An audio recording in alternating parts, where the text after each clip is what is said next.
If I had a spirit animal, I think it would be a phoenix. My life, I've been called through my own experiences with my physical body, with hormones. I had a 45-day period in my 20s where I was diagnosed with a pituitary tumor. My then husband actually left and wanted a divorce. Later, I found out he was cheating. And then I lost my job all within 45 days. Wow. And it was the greatest gift of my life. And I live what I share with people, what I have used to help me through my greatest suffering, whether that's with my physical body, the way I view it, my relationship to my body, how I manifested illness to let me know whether I was connected or disconnected. Hey, it's Healthy Gut Girl, Kitty Martone. This is Stuff Your Doctor Should Know.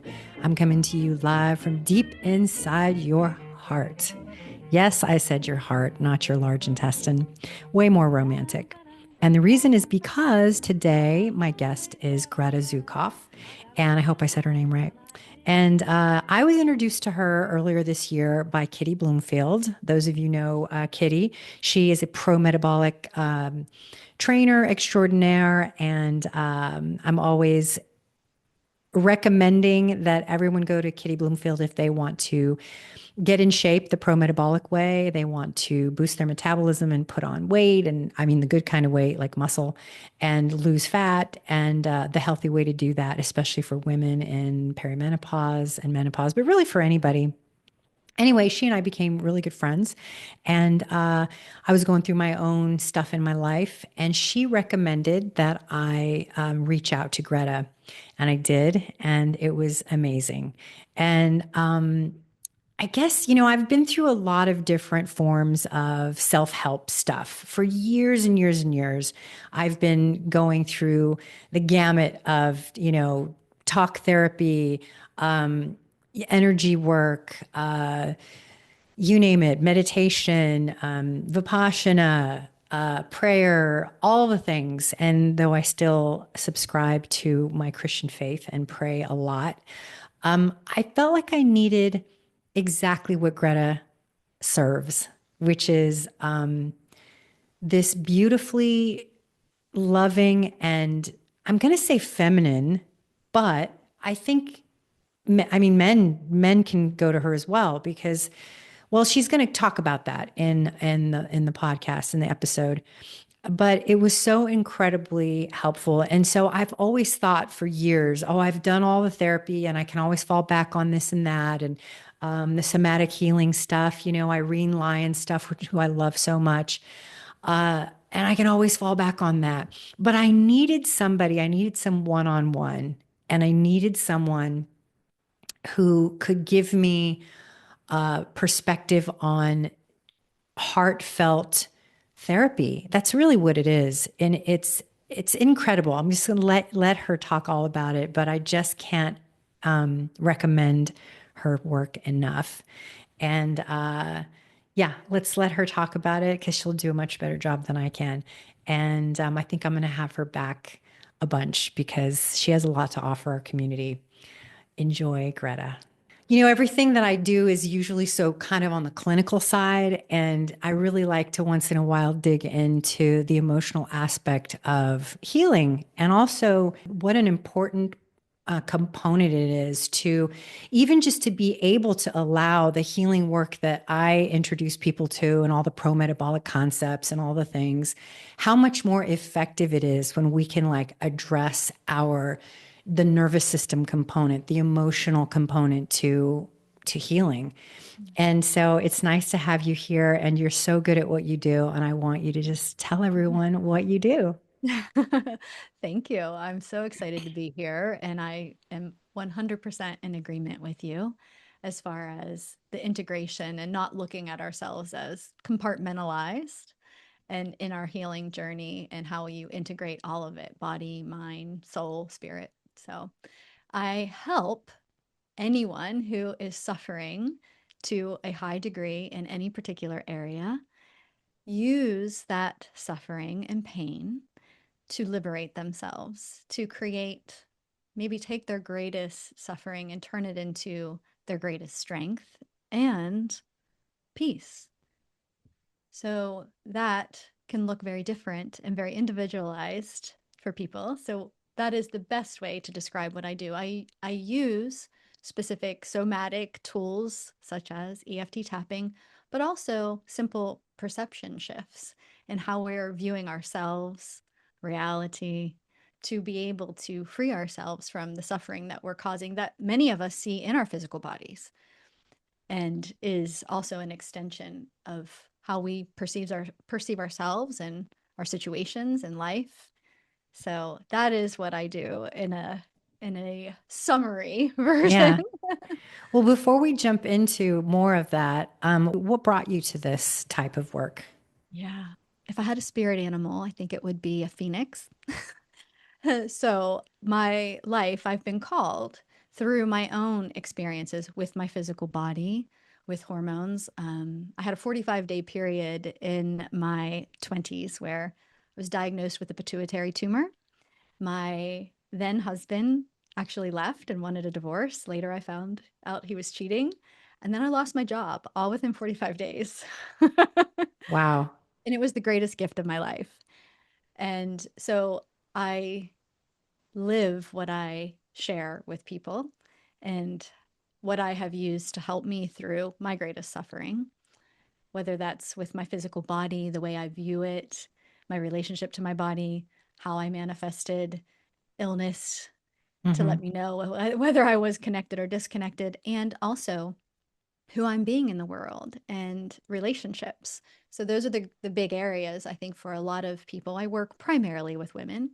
So when our relationships to our body and relationship to we're the relationship beings. So not just a partner, but everyone in our life, children, family. And so I use my own experience and then that inspired me to find modalities that were alternative. The traditional Western medicine paths weren't working for me. Unexplainable things like what you talk about all the time. And so I set out to take my power back with my body and my healing, and then share what it is that I have come to know to be helpful, useful, powerful, life changing. Hmm. Yeah. So, did you know that there was an emotional component that was holding you back? Or, Had no idea. yeah. Had no idea. It just blindsided me like a Mack truck, Hmm. flattened me. And then I'm like, what is this? But I was struggling emotionally. I had no Yeah. idea. Nobody talked to me about emotions. I was, the tough girl. Get on with it. Yeah. Achieve, go climb that corporate ladder. Go, what emotion? There's no crying. There's no crying here. Yeah. Yeah. It's interesting that you say it that way because when you, even any practitioner these days, it presents itself or they present it as manage your stress. You need to Hmm. handle your stress. Go do yoga. Go, Mm. maybe even see a therapist. Mm. But no one ever really. I mean, it's starting to come more into the sphere of people who are aware of this modal of this new healing space where we're having to look within to really get somewhere because people can do so much work, especially I see it in my group all the time. And like you, I was in a similar place where, I knew that I had emotional turmoil and was Mm. dealing with stressors, but I didn't marry them. I didn't think they really had to do much with one had to do much with the other. At the very most, it was like, okay, this emotional stuff is causing me stress, so I need to reduce that. That was the extent of it. And how can I reduce that? Oh, well, I can see a therapist and we can talk about it. And I can go, oh, yeah, that makes sense when I was 5 years old. Yeah. And that also makes sense. But really, there's another component, right? Another even deeper nervous system thing going on here. Mm. Yeah. Wouldn't you say? Yeah, I would say that it's an extension. I always say when I'm working with someone, like I started out, like when you were talking about, you can't compartmentalize yourself. Like we start looking at ourselves as these individual parts, and oh, if I just do this, and if I just do that. But like you're saying, looking at the system as a whole, and you really can't extract anything from the system. We heal within the system. As soon as we start taking something out of the system, it becomes dysfunctional. Mm, And so addressing it, and I always say the body follows the being. who we are being from the totality of self. So the nervous system, when we start looking at it that way, and that the symptoms are an extension of the self concept. Who are we? The decisions that we've made about ourselves, like, oh, 5 years old, those are impactful because then we start forming our identity and who we are and what we need to do to stay safe, loved, and accepted. And then we start making all these decisions and taking all these actions that, of course, affect whether or not we're stressed or not. We're most of the time operating from fear Mm. that's constantly, chronically addressing the nervous system and cortisol and stress. So I would say it's not looking at it like we just can't look at it anymore as like this is isolated over here and I'll deal with this over here. It is the whole system and Hmm. the deeper root causes that sometimes we just can't get to on our own. We can't see it. We're not aware of it. And most of the time it's fear related. Yeah, yeah, for sure. Yeah. So something unique, you and I have worked together and thank God.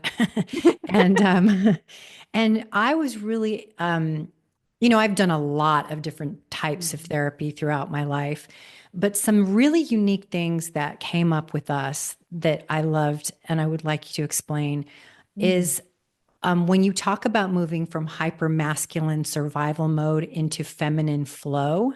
Mhm. So, what does that look like in everyday life? First of all, what the heck is it? I mean, right away, Yeah. people it conjures up gender Yeah. um, and why is it important for Mhm. everyone to kind of be aware of this? Yeah, that's a great question. It's like a very popular, if you're scrolling on social media, it's very popular these days too. And I like to refer to everyone has both, I mean, everything, life in general has both components, masculine and feminine. We're not saying one is preferred over the other, but everyone also has their unique, beautiful balance that is you in harmony, in peace with yourself. But what happens is that balance, that mixture kind of gets a little wobbly sometimes. And the masculine side in parts in us are what creates the structure, creates the presence, the safety, the ability to show up for ourselves, the containment, you could say, Hmm. the dedication, the devotion, the drive. And the feminine part is brings the energy, brings the emotion to life, brings the movement to life, your creativity, your emotional aspects, your spirit. And we have that unique balance of what that energetic play is happening within us. And sometimes one gets a little bit more dominant than the other. That needed to happen. For example, for me, it was over masculinized because that created safety for me as a child. And then you don't realize you're operating from that. But my masculine part of me became hyper vigilant for survival. And then my body starts responding because I'm not meant to be in that over masculine driving energy all the time. My body is designed for more of a relaxed and rest. I'm a feminine embodied being, and it wasn't matching my special blend of, mine's different than yours, different than the woman down the street, different than the man down the street. It doesn't matter. It's not some protocol like you have to be this much feminine and this much masculine. You have your own unique dance, and it's just finding that. Where are you overly focused in one area based out of anything that's not your natural state? Like you're trying to overcompensate. I say on one side you'd have the punishing type of over masculinized structure because of fear. I'm afraid I'm going to fail. I'm afraid that something's going to go wrong. I'm anxious. You know, now the same gifts and skills that help you, you know, run a podcast and, be successful in the world and take care of yourself can also be the same things that are not, when you're not understanding it, be hurting you in relationship or your health. You don't realize that you can turn that off and use that masculine energy to your advantage. And then I would say on the other side of that spectrum would be you have your over feminine, where I say the pacifist, where you're no containment. You're Mm, not able to, you're just flooded with your emotions, overly sensitive to everything. And that's not very productive. So you need a little bit more structure and form. And in the middle, I say there's the peacemaker. And we all have these, whether it's I'm going to do a pro metabolic diet. You'll see you're punishing women that I'm strict, structured, and I do it right. I do it to a T because I'm afraid of messing up. Or there's the woman that I just can't get it together. I get my, I just fail every time I start. And okay, she could use a little bit more of her masculine on board. And maybe the Punisher, again, just a word to use to understand maybe the difference, could use a little bit more feminine flow in her life to find that middle ground where you can hold it all. hmm. That grounded peacemaker where you're not one or the other. You're unique. Where you fall on the spectrum, that's your own uniqueness. That's what you're bringing to life. But Yeah. yeah, and when we get one-sided, that's typically when we're suffering. And then a lot of times it's manifested in the body. I'm a feminine being running masculine software on feminine hardware. Yeah. That's so interesting. I remember thinking, well, I still do it now, where Mm-hmm. I'm thinking, am I gone too far over in that direction? Am I going Mm-hmm. too far in that? That sounds awfully masculine of you. And it's easy to see it. Mm-hmm. But what I know, there's a lot of tools and there's a lot Mm-hmm. of processes that we can go through to start to, just like with the pro metabolic diet and the pro metabolic lifestyle, work towards balance. But I guess I have so many questions. Yeah. Like, first of all, how does, say this is the first time anyone is hearing this, Mm-hmm. besides obviously working with you, what are the things that they can sort of like look inward and start to recognize that? You mentioned the masculine is more Mm-hmm. rigid, is more punishing, is more result oriented, is more, Mm-hmm. and then the feminine is more flowy, is more, tends to be more emotional and sappy maybe. Mm-hmm. So, can we start to look at ourselves and evaluate at any given time what we tend, some people might already know, right? I Mm-hmm. automatically know I'm like this. Mm-hmm. I didn't, I wasn't sure. I had a feeling I was more masculine, but then I kind of get a little bit worrisome and all up in my head about, emotional. I get emotional about things. So sometimes I can't recognize when Mm-hmm. I'm doing, all I know is, okay, I think I'm recognizing some emotional suffering going on and something's out Mm-hmm. of balance. What Mm-hmm. do you recommend in that way? Yeah. And I don't like to label anyone, just because you're showing um, an emotional reactivity about something doesn't mean that you're, like masculine isn't necessarily punishing, but when a woman is in that over masculinized state, Yeah, it exactly. can feel like that, like they're using their gift of their masculine to kind of push and drive from fear. Yeah. And the same goes for an overly sensitive, emotional, feminine part of us, Hmm. but I would say look at your life and where do you feel that it feels off? Where is it manifesting and how is it manifesting? And a lot of times I say, is that area something that feels like a true expression of you? Because it's trying to reflect back to you. So if you're getting a specific result in your relationships, let's say, and it doesn't feel right, and you're like feeling like this doesn't feel right. I'm always the one making the decisions. I'm always the one making the plan, the control, and it's like that. I'm feeling resentment. I'm feeling anger. It's Mm. like looking at where you're feeling off in your life and saying, okay, well, what is this? What is this trying to show me? And instead of saying, well, I need to be more masculine or I need to be more feminine, it's like, where are the parts of my life that are feeling not like me? Hmm. And then you can look at it from that perspective of like, okay, I think it would be a more deeper examination from that point, self inquiry, where you start to ask yourself, well, what is this? If you know the difference, am I moving from fear? Am I too rigid? Do I have high expectations? Am I afraid? Am I anxious? Or do I need to bring a little bit more fun? Do I need to bring a little bit more energy or flow or relaxation? But I wouldn't say that you could blanket statement, this is how you figure it out across the board. You just look at Right. the area, you just look at the area of your life and say, what is this trying to show me? And what is it that is lacking that I'm not bringing to the equation, maybe on that spectrum of, Yeah. yeah, Um, of awareness. Yeah. mhm. I'm just going to be transparent so that my listeners can feel, I'm going to try not to be so generic. So sometimes I'll wake up and, and since I worked with you, like, okay, prior to working with you, I wake up in the morning, before I'm even fully conscious, I have a feeling, right? It's like, like, is this a good day? Is this a bad day? No words, but just a feeling inside.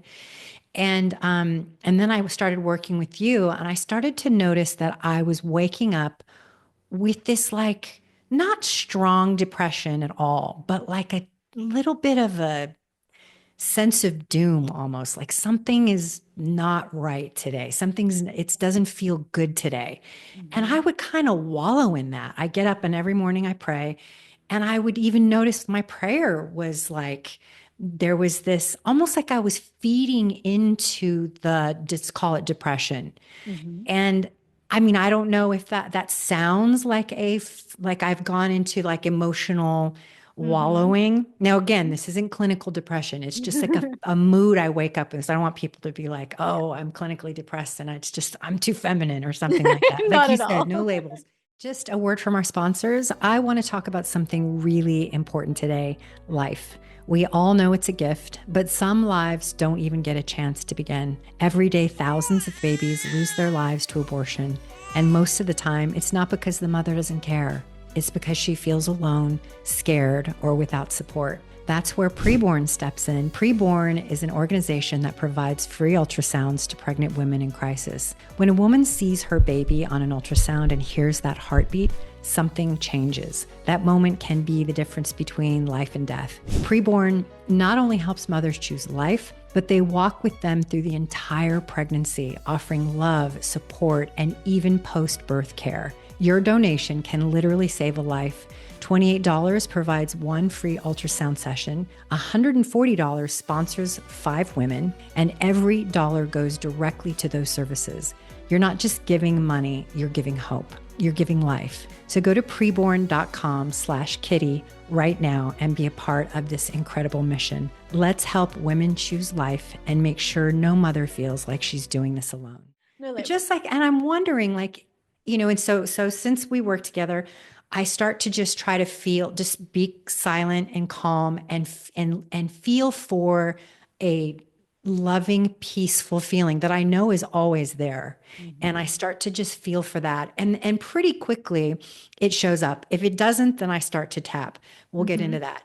But Mhm. usually it's just like right under this layer of just chronic whiny baby feelings like, oh Mhm. God. And I'm going through all kinds of stuff in my life, but I'm just like, oh God, like what's next today? I'm like, Mhm. okay, you know what? That's not real. That's not a real feeling. It's Mhm. happening because I'm so like it's a program almost. What is that? Is that Mhm. somatic? Is that nervous system? Is that what is that just whiny baby?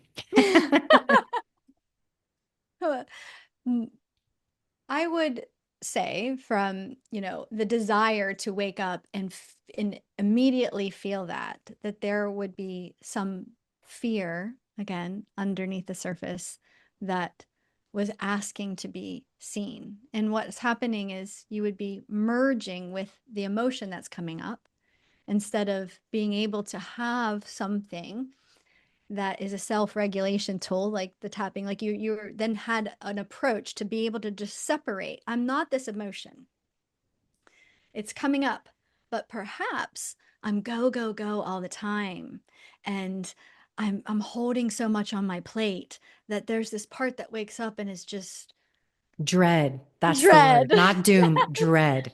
Dread. I gotta go do all that again, right? Yeah. And it's like it just wants to wallow in that emotion of just somebody help me. Why is this like, is it, what am I going to battle today?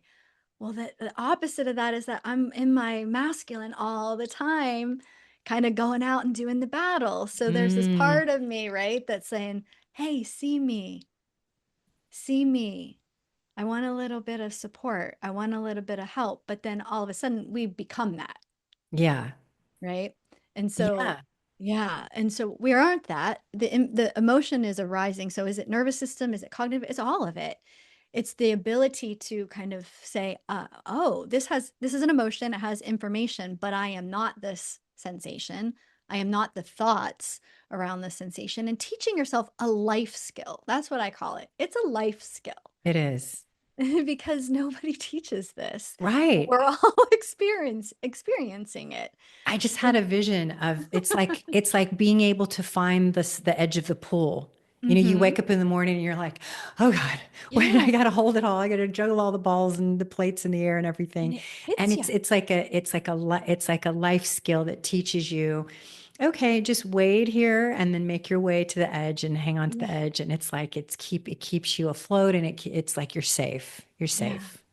Right. And how do Yeah. you hold yourself? How do you get there? How do you get to the side of the pool? And then realizing, well, you just woke up and wherever life ended the day before, you typically kind of pick up right where it it left off, right? Yeah. And Yeah. so you're kind of hit with this energy. And so it's navigating being the character of your life in the story versus a little bit more of the observer. Hmm. And that, edge of the pool is like, oh, I got more to the observer part where a little bit of space between the emotions that are arising and how do I navigate, especially if you live a full life or you are struggling with any type of emotional overwhelm. So that's a lot of what most people, right? Yeah. ADD, I hear all the time, ADHD, focus. The world's just coming at us, and we're trying to balance more with the tools that we already have. So I think you're moving from more, I'm the character, I'm alone, I need help versus, okay, I'm taking a step back and like looking at what's happening to me. And I think that edge of the pool is a good analogy. Like you're moving from being in it full body versus, okay, I'm being held, like you said. Yeah. It's okay for me to relax and take a step back and look. Yeah. Is this true? Is this really true? Yeah. And okay, if it is, how I can navigate it in a healthy way with a good attitude, and I'm guilty of this, but I see it on other people now that I'm more aware. Like, even just, I'll go to a store. I just went to Amazon. I went to Whole Foods to drop off an Amazon return, and I walk Mhm. up to the counter. And as I'm approaching the counter, this young woman is standing there and she's like, in the middle of the pool. She's Yeah. just like, here we go. Like, I don't know what was going on in her head, but she had the weight of the world on her and she did Mm. not want to deal with me. Mhm. And I couldn't find my little QR code. And I'm like, I'm so sorry. I'm so sorry. And then I back up. I'm like, pardon me. And I back up. I'll look for it. And I'm looking for it. And she never said one word. But you know what's funny is I didn't, not funny, but I didn't feel like it was directed at me. It couldn't. She doesn't know me. Right. I knew what she was feeling. I knew she was carrying all of that with her. And it's like, here we go again. This is just the grind, you know? Oh, yeah. And I see it with people who are in pain. I see it with so many people in my group, my family, where they're just like their yoke. And they're just carrying so Yeah. much with them. Yeah.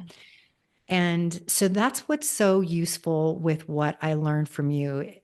Probably the most important thing was you can manage all of it, but you can't manage it while you're in the center of it, Mhm. wallowing in it and feeding it more of it, more Mhm. of the drama, if you will.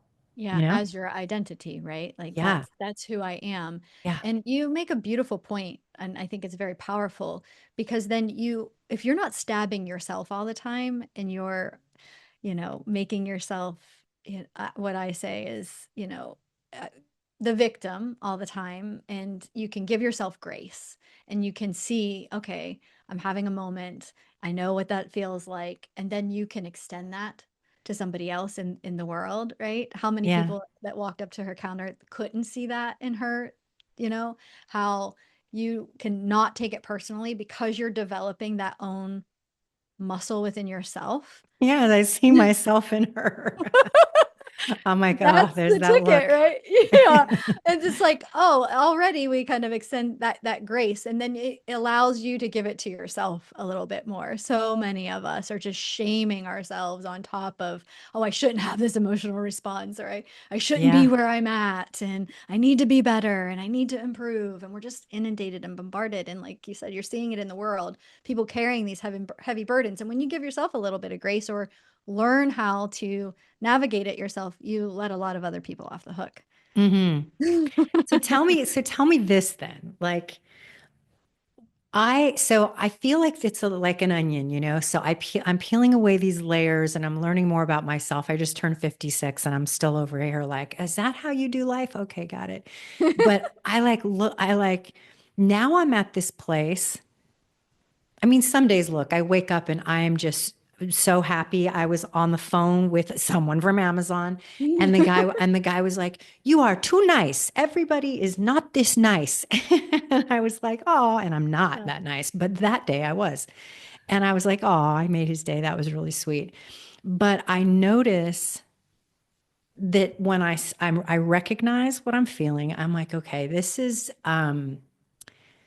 this isn't real. This isn't real. This is me gloating, or just, I'm not gloating, wallowing." Hmm. And then I take my step and I take some breaths and I'm able to manage and get out of it. But then I'm like, I don't like her.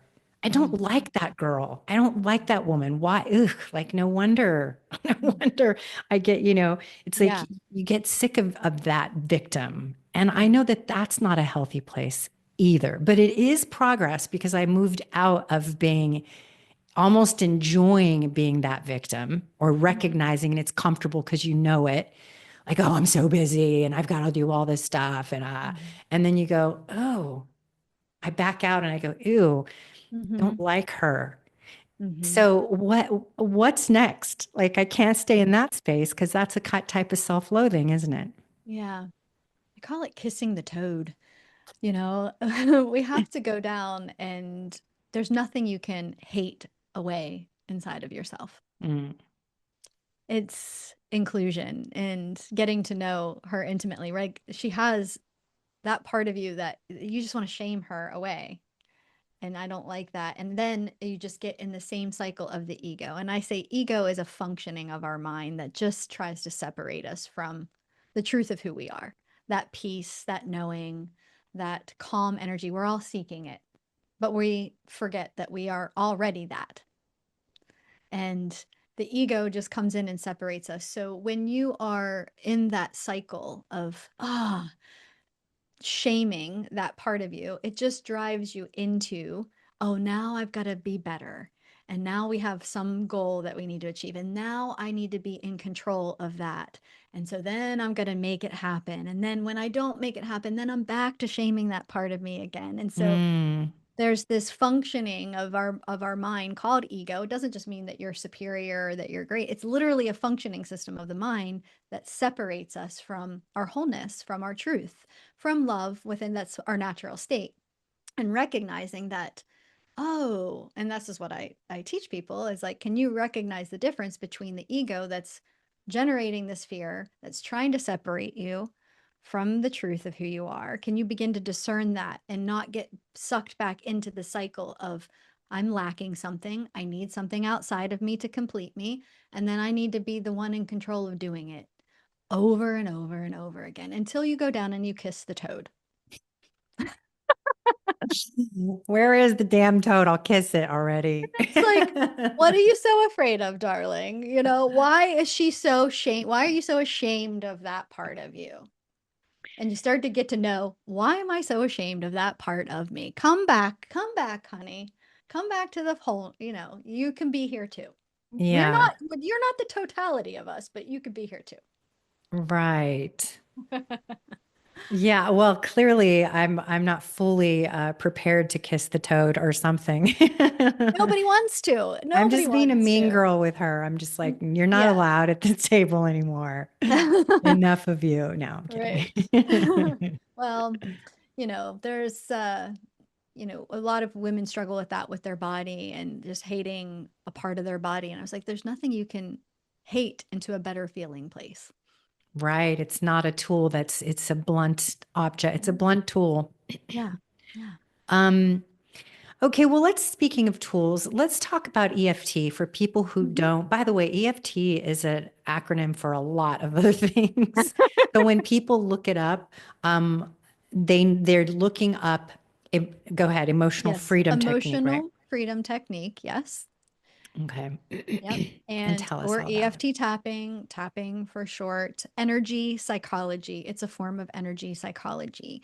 It's based in Chinese medicine, connected to acupressure, acupuncture points that are connected to organ systems. In Chinese medicine, your organ systems hold specific emotions. And the research and science that has recently been occurring over the last, I think, probably more the last 20 years, but it's becoming more popular to put EFT on the map to where they can use it in clinical settings as well. But it really has a strong effect on the limbic system of the brain, the fight, flight, freeze, and fawn response. And it helps to stop the domino effect of the limbic system registering something that we've filed as unsafe, and we might be consciously aware of it or unconsciously not aware that it's there, but we're physically responding to it. And so there's a domino effect that happens from the brain to the body. We start being that loop that, and we can't get out of it. And tapping is like removing one of those dominoes of that chain reaction to, in the face of the scary beast, whatever the limbic system is registering as a threat. That could be a thought in your own mind, or an experience that you're dreading to have, or something that isn't happening that the ego is saying it might happen in the future, right? Husband's going to leave me. They're going to foreclose on my house. I might lose my job.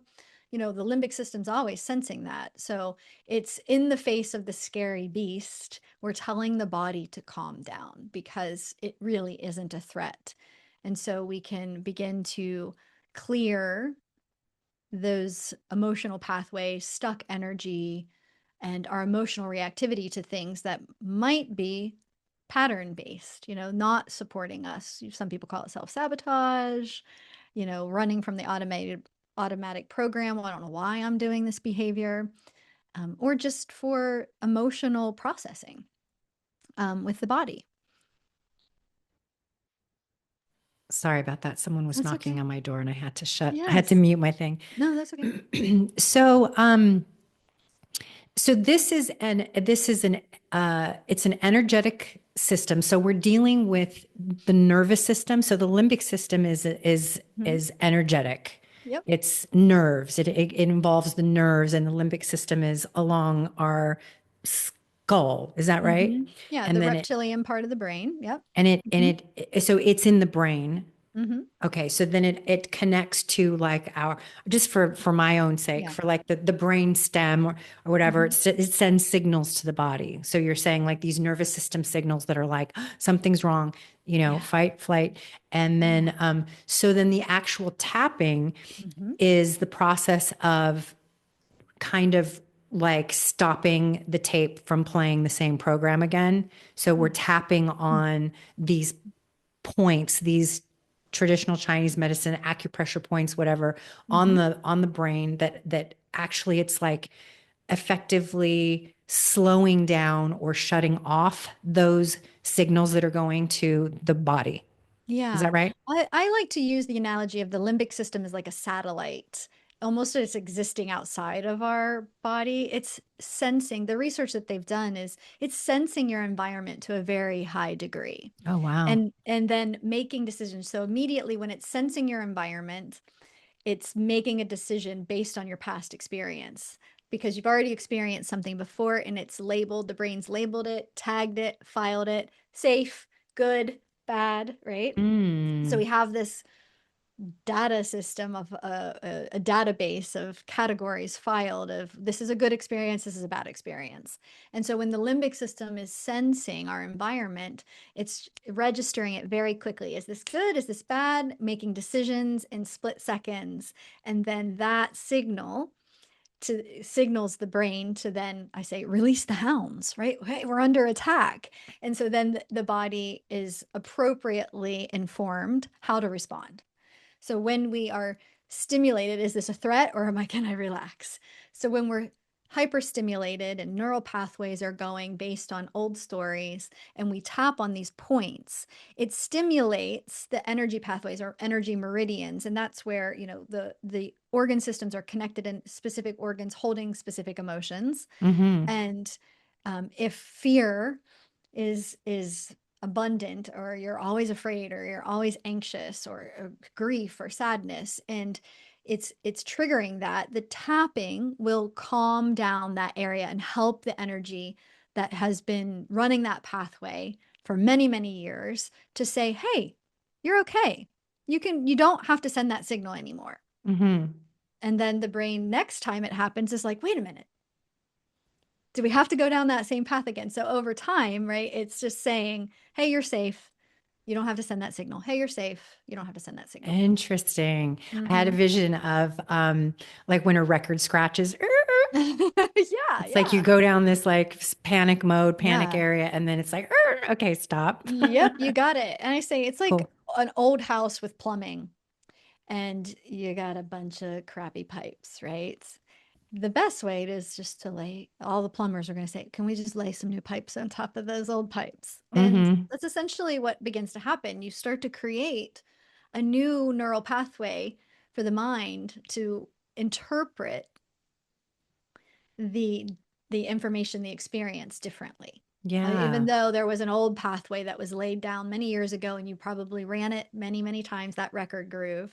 Yeah. Yeah, that's a good analogy, right? It like mixes it up. So it's like laying new pipes over top of old ones, and it can be much faster relief. Mm-hmm. And then the old pipes just atrophy. The old pathways begin to atrophy because there's another option to the That's mind. so cool. It, Yeah. it reminds me of Dr. Caroline Leaf's work. She's a Hmm. neurologist and she talks about, and they even have like video of how, like a groove in a record. And Hmm. then when you change that pathway, how the neural pathways grow and start to form new That's grooves. it.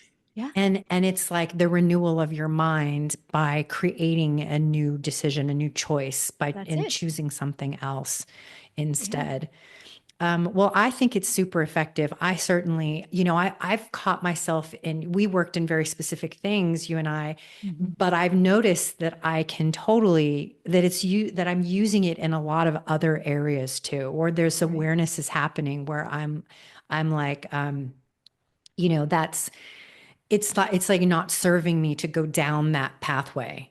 And Right. it's wild because I find myself like not repeating. Like one thing that I used to do all the time, and I know a lot of my audience probably relates, especially in my group, where, and women do this a lot, where you feel like something happens and you feel like you have to talk about it right away. You have Hmm. to pick up the phone or text or meet with your girlfriend and you got to talk about it.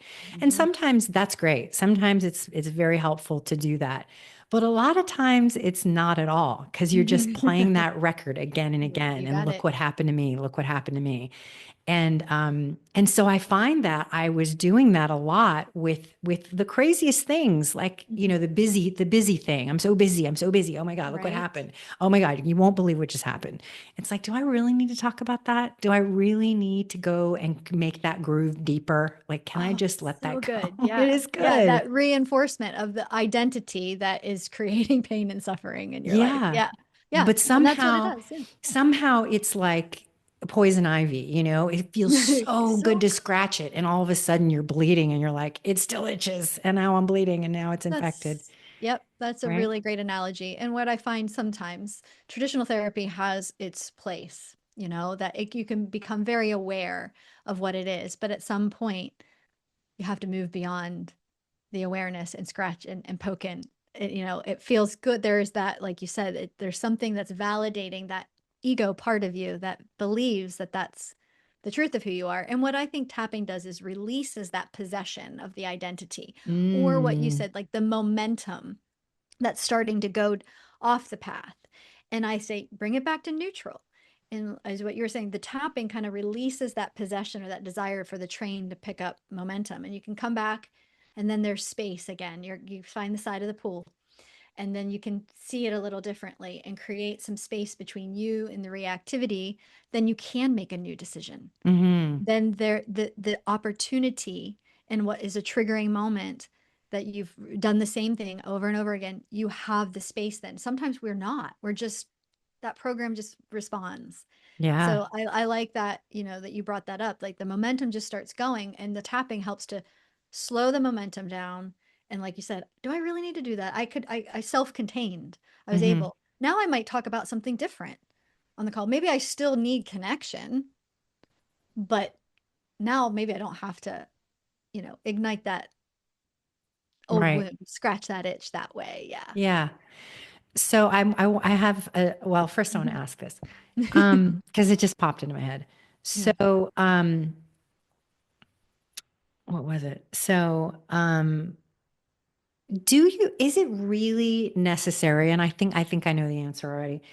Is it really necessary to have to go dig into my past to like resolve something? Like, say, for example, one of the things I do is um, I feel like I have to confront everything, like my neighbor's doing something that I don't like, and it's Hmm. affecting my life, and I'm doing this a lot in my life. Do I Hmm. really need to go into my past to find why I need to resolve all those external issues? Or sometimes is it just enough to be aware that you're doing it and then try to find the side of the pool and redirect and, reform a new neural pathway by making a different decision? Or do we need to go back and figure out, why do I keep needing to control the people around me? I don't do that, by the way. Just kidding. Sometimes I do. Maybe not. I love it. Guilty. Yeah. I feel, I think there's a lot of talk out there on social media about being broken and needing to go back and heal all the past. And I don't necessarily believe that is entirely true. And it depends on the individual. Um, and I think if it's happening now in your life and you have the power to shift it now, and if you need to, if that individual needs is so identified with something that happened in their life, and it serves them to go back and dig through the past for that particular thing, I encourage it. Hmm. But I Okay. don't, yeah, I don't think that we're broken beings and that we have to spend so much time looking back to heal, get to some level of healing before we can live peacefully, calmly, satisfying lives. Hmm. And I don't want to put that requirement on people. I would take it by an individual basis. I don't think Hmm. it's a requirement. I think there's many things that you can do in the moment by through perception shifts and addressing the nervous system in ways that if it's happening now, you can bet that you're bringing using tapping, you're addressing the past. It wouldn't be happening now if it wasn't in the past. Is it necessary to go investigate and dig up the bones? Only if that individual is really holding on tightly. If it's something that is like, just repetitive and it has them really possessed, then maybe it would serve them to like, hey, let's investigate. Hmm. Where did this start and what is the attachment to it? Why do we still need this story? Or where did it start and why is it happening? Yeah. But I take that individually. I don't like it's Yeah. not a flat protocol for me Okay. when I work with people. Yeah. So you developed the HEART method, trademarked. Can Mhm. you walk us through what that acronym stands for and how each piece contributes to transformation? Sure, I would love to. So the heart method, each letter stands for a pillar that I work with individuals through. And the H stands for head inward. And this is something you can use on individual triggers or on a global scale to your life when you're looking at a bigger perspective or isolated, looking at a singular event.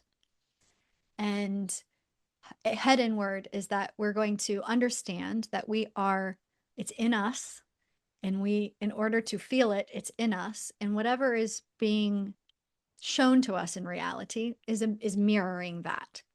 So all of our power comes from when we can let them off the hook temporarily, turn inward, and then let's see, what is this reflecting about me? We automatically come back to more of a seat of our power within us because we can't control that other person. So the first Okay. step, and this isn't a linear process. I try to take something that's very intangible and give you a framework that feels tangible that you could hold on to. But it's not happening in a linear way all the time. But there Okay. are, if you look at these pillars, you will have effective change in your life.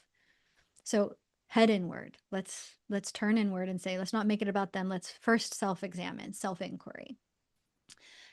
E is embrace what is. We're all fighting. We don't want to be here. I don't like this.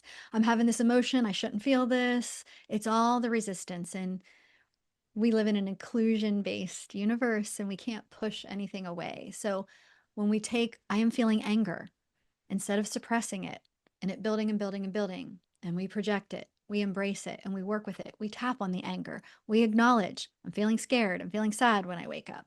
We embrace what is and we stop trying to resist what's trying to be shown to us. Mm-hmm. And then A is abide as radiance.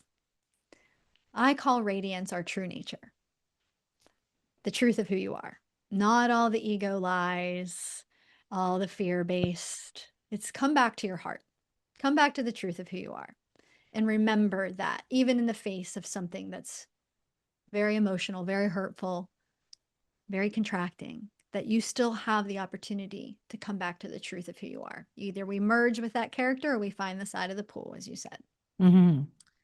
So that is the highest level of, if we can find our way to that radiance, that light within us, that true nature, everything else kind of takes care of itself. But Mm. H and E are there to do the heavy lifting when we can't, when we're overcome by emotion or we're overcome by a triggering situation in our environment, with our bodies, with our health.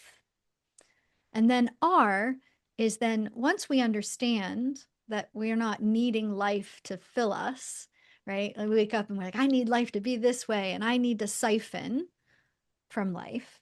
We get to radiate into life, your gifts, what you're here to do. And when we flip the paradigm, and I said, the sun doesn't rise in the morning and say, hey, moon, can I have a little bit of light?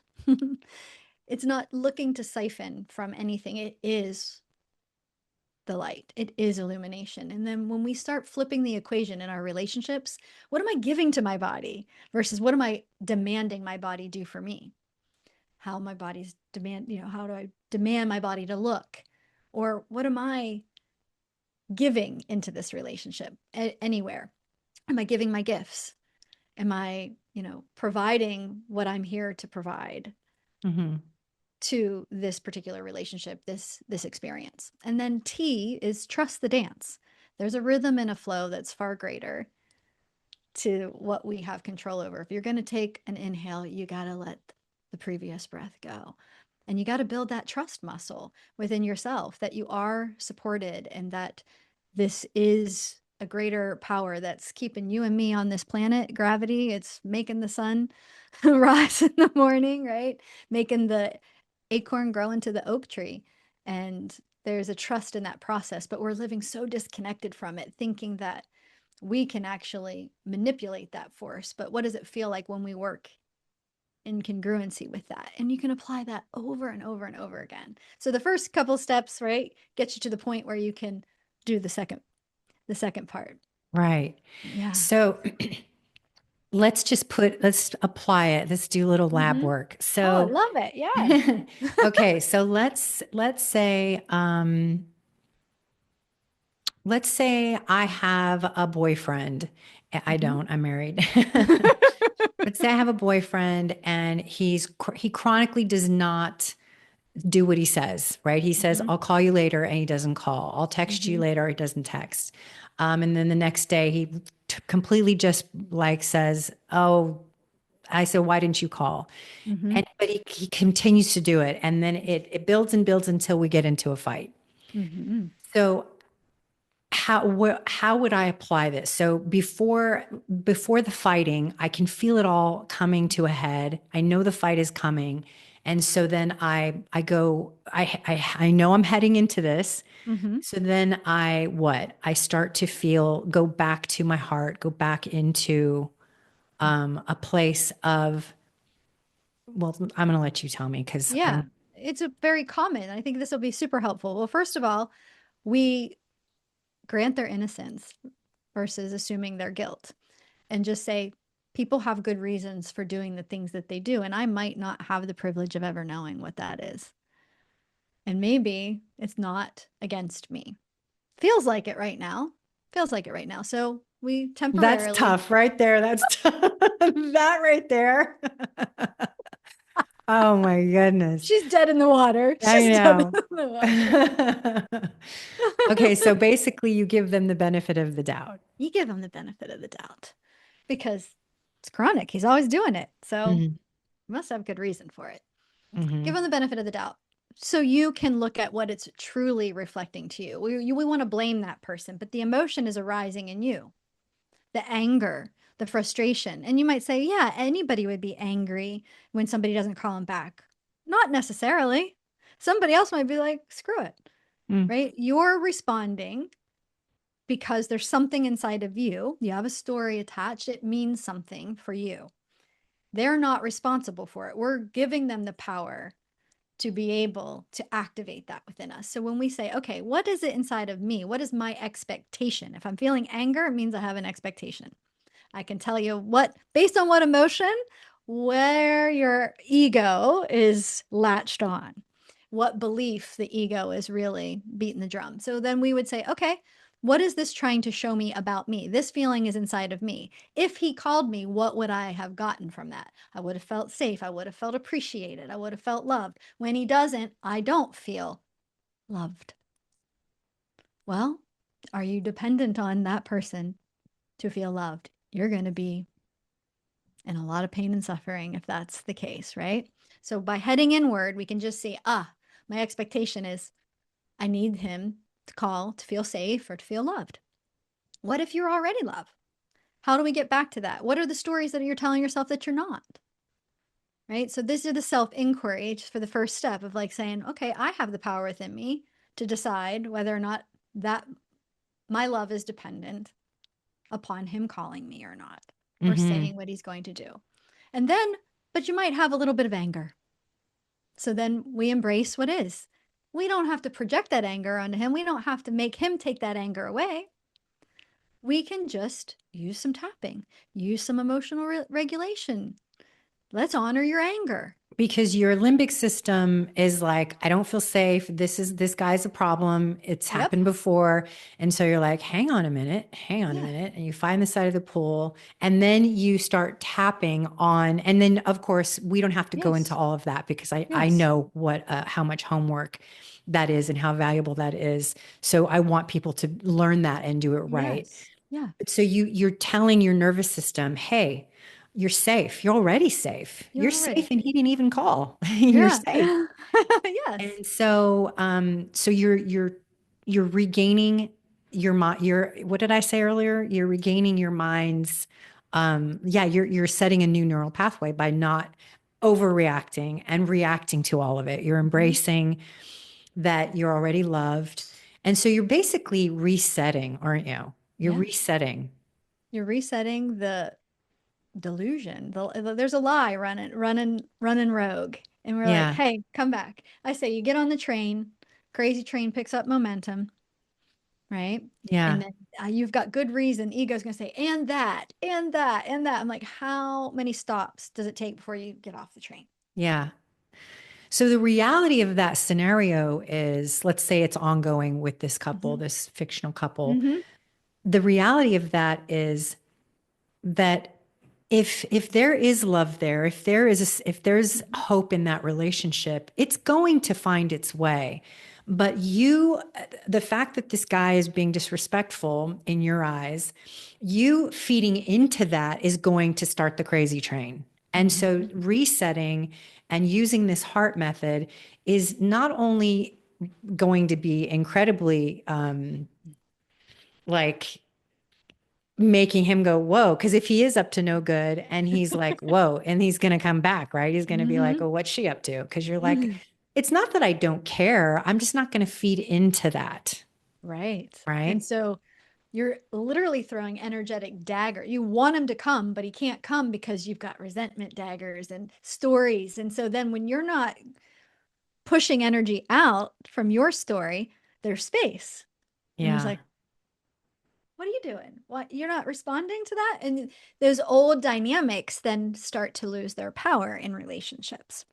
That is very powerful stuff, you Yeah. know? Like if I could go back to, I can think of several relationships throughout my Mm-hmm. life.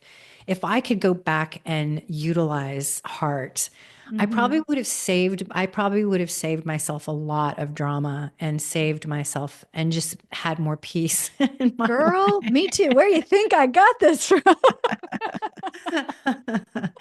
Totally, totally. Yeah. And just think about it. Okay, maybe there is a discussion that needs to happen, but when you're not so emotionally charged and you're not expecting them to do something to take that away from you, you're sovereign in your emotional body. They feel Hmm. that the conversation's going to go a lot differently and they might actually hear you.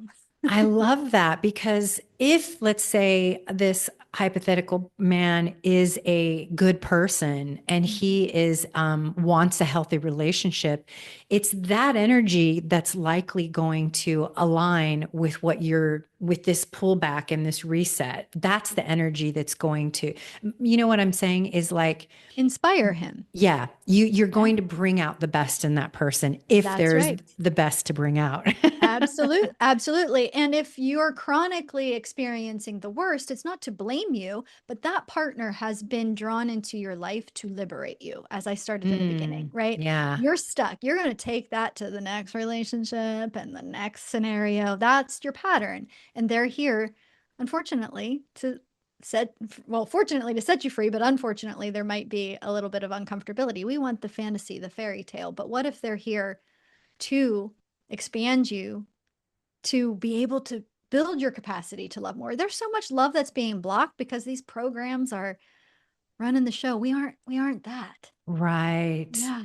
That's so good. I think it's also, and I know you know this, but I'm Mhm. thinking it's probably the way it's supposed to be. It's like the Yeah. natural way it's supposed to flow because I kind of came upon that accidentally part of it.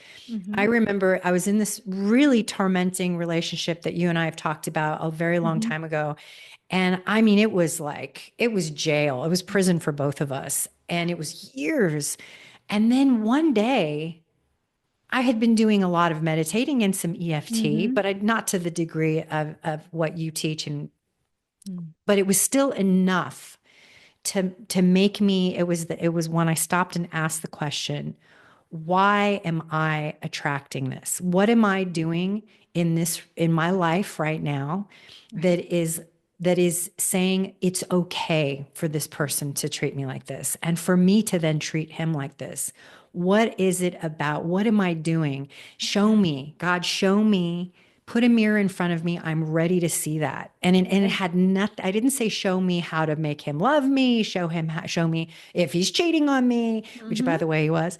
Just show me. It wasn't any of that. It was Yeah. show me what I'm doing Yes. to attract this and Yes. how can I fix it? And when I was really ready Hmm. and I meant those questions, it was like almost an instantaneous thing. It was over. I could not, it was like a new neural pathway had been formed and I asked the right questions. It wasn't easy, but it was clear. Yeah.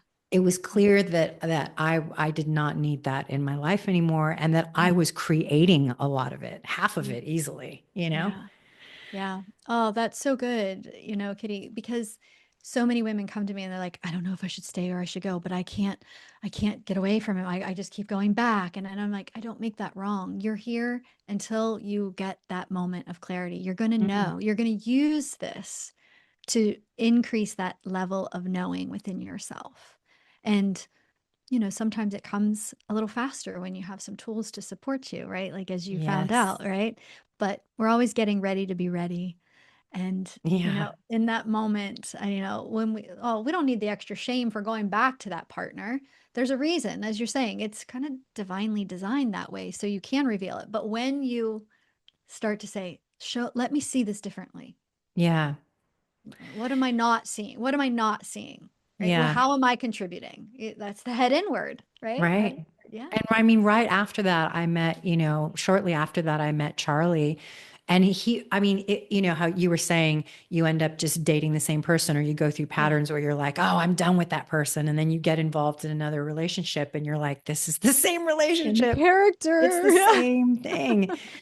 And that's when I met Charlie. And Charlie Mhm. was like completely different from this person. And it was like, wow, Yeah. I felt and saw the level up, you know? Yeah. But it doesn't end, does it? Oh, yeah. We You've never got get it done. We never get it no, done. no. Well, I can't even believe it that we're already maxed our hour. But Oh I my want to goodness. say that I think we should have you back on the regular if you have time for us, because Oh. I think that this is so important. Mm. Because I see women all the time who, have these hormonal issues, gut issues. By the way, talking about the limbic system that I learned a while back, the limbic system connecting with the nervous system, connecting with the vagus nerve, which, Yeah. goes along your heart and your gut. Yeah. And how much these emotional things that we deal with, these stressors, how much they impact our hormones. And that I've had women who don't do any of that work, and they spend thousands and thousands and thousands of dollars on the supplements and the, training and the food and all of that. Yeah. And which is great. It's knowledge and it's useful, but they don't do that other work, that other piece. Yeah. And when they do it, it's wild. Mhm. Like their cortisol levels, their adrenal glands, the way they're not converting estrogen to, testosterone to estrogen so easily anymore. Yeah. And that is super impressive. And so I feel like we need an injection of you Oh, on the regular for I women love to that. hear that. I love I don't that. mean And to I put have you on the spot and say, you're going to be on my show I more. would love to. And I have my own personal journey with that. I struggled with gut issues and I was 180 pounds at my heaviest. I'm 5'3" and my gut was terrible. And that's what led me to tapping. I mean, I developed the tumor because of years of emotional dysregulation, not knowing. Like I said, did I know? No. And that's what led me to the tapping. So my gut issues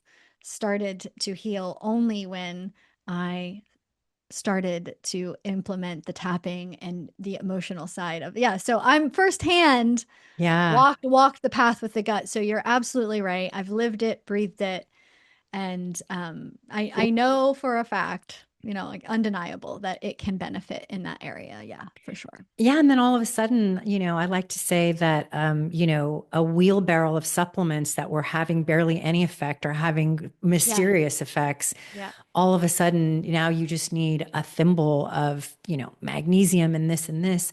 And all of a sudden you're having this massive impact on your health because of, Yes. you don't need as much. But we can also get into another time the Hmm. spiritual aspect of, the HPA access. So Yeah. hypothalamus pituitary adrenal access, Hmm. and how that pituitary that you had a tumor on, Hmm. um, that's your crown. That's literally like, Yeah. there's a lot of spiritual texts that allude to that as the Noah's Ark, that this connection that I mean, some beautiful imagery and symbolism between how that access regulates your inner peace. Yeah. Your It's being. beautiful. Yeah. Yeah. And so Yeah. we can dig into that and Oh, so much. This I can think of so many things that I mean, I have like 45 questions that we didn't get to. that we didn't even get to. I would sit and talk to you all day long. So I it sounds like know. so much fun. It's so Count, good. I'm getting in. Count me in. Okay. Well, thank you so much for being here, Greta. Yeah. Thank you for having me. I loved it. All right, it's a deal. It's settled. Greta's coming back and back again and back again. I think it's just going to be an incredible benefit to the community, women healing their hormones and their gut health because it's so important. In fact, in my Detox Essentials course, the mini course and the advanced, but in the mini course, I talk about emotional detox. And I don't go into great deal about that because it's not my wheelhouse, but I know it's important, as I mentioned in the episode. It's so important. And maybe detox isn't necessarily the right word, but it is a type of like off gassing. You have to kind of like release the you have to understand it, but you also have to find a reset, like Greta was talking about, where you reset and you understand where your feelings and your emotions are coming from, and also how to vent properly. There's so much. This hour went by so fast, and there's so much more to talk about. So I can't wait to have her back, so we can have our like once a month or however often I can get her back. To talk about that really important facet of healing and of self-love, is not just about your pro-metabolic foods list and testing your basal body temp and pulse and getting your steps in, but it's about addressing this aspect of your emotional health and spiritual health. So there you have it. All right. Well, thank you for joining us. We'll talk to Greta again. And if you want to know more about her and you want to have some coaching sessions, I highly recommend it. All that is in the show notes. And we'll see you next time. Yes, he's that way he's so. He's very lovable and oh so